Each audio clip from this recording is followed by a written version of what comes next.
Hola a todos et bienvenue dans cette nouvelle vidéo de conjugaison dans laquelle on va parler del imperfecto de indicativo, c'est-à-dire de l'imparfait de l'indicatif en espagnol.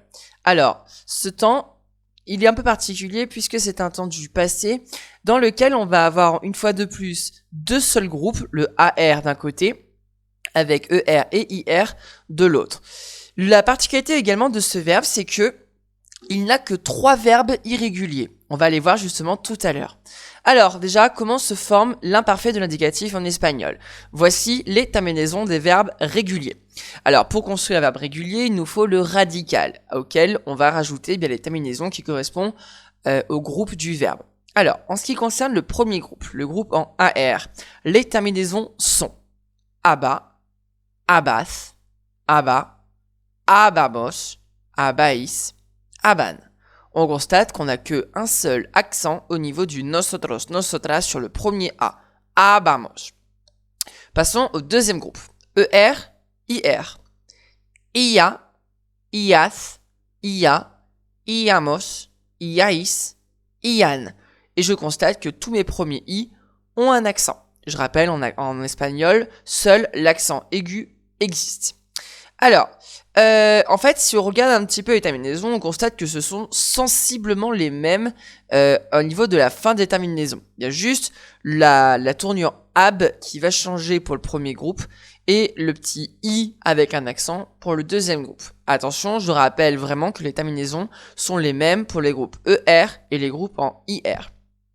Alors, voyons 3 exemples. Commençons avec le verbe cantar, chanter. Yo cantaba, tu cantabas, él, ella, usted cantaba, nosotros, nosotras cantábamos, vosotros, vosotras cantabais, ellos, ellas, ustedes cantaban. Donc là, j'ai pris le radical cant, je l'ai écrit 6 fois et j'ai rajouté la terminaison qui correspond à l'imparfait de l'indicatif. Deuxième exemple, le verbe beber, boire, yo bebía, tú bebías, él, ella, usted bebía, nosotros, nosotras bebíamos, vosotros, vosotras bebíais, ellos, ellas, ustedes bebían. Donc le radical ici, c'est beb. Et on rajoute le ia, ias, ia, iamos, iais, ian pour construire l'imparfait de l'indicatif.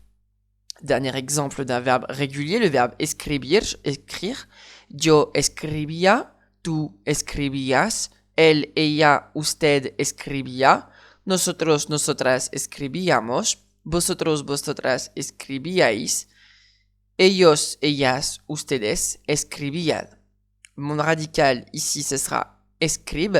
Je vais rajouter donc les terminaisons soudées au radical et ça me donne mon imparfait de l'indicatif. Alors, pour l'imparfait, attention à une petite risque de confusion puisque on constate que les personnes yo, elle, ella, usted, eh bien en fait ont les mêmes terminaisons. Donc un risque de confusion. Si je vous mets par exemple la phrase cantaba como cantaba, cette phrase elle peut vouloir dire beaucoup de choses. Et si pour le coup le contexte n'est pas très clair, eh bien je vais être obligé pour le coup de rajouter un pronom personnel sujet. Alors ici je vous ai mis 3 exemples. Yo cantaba como él cantaba. Je chantais comme il chantait. Ella cantaba como él cantaba. Elle chantait comment il chantait. Usted cantaba como yo cantaba. Vous chantiez comment je chantais.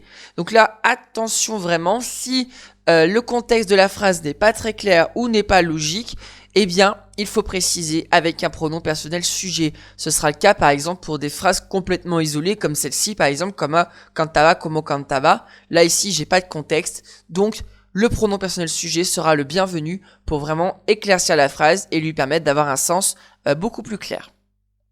Passons maintenant aux fameux 3 verbes irréguliers de l'imparfait de l'indicatif. Alors, il n'y en a vraiment que 3. Ser, ir, ver. Être, aller, voir.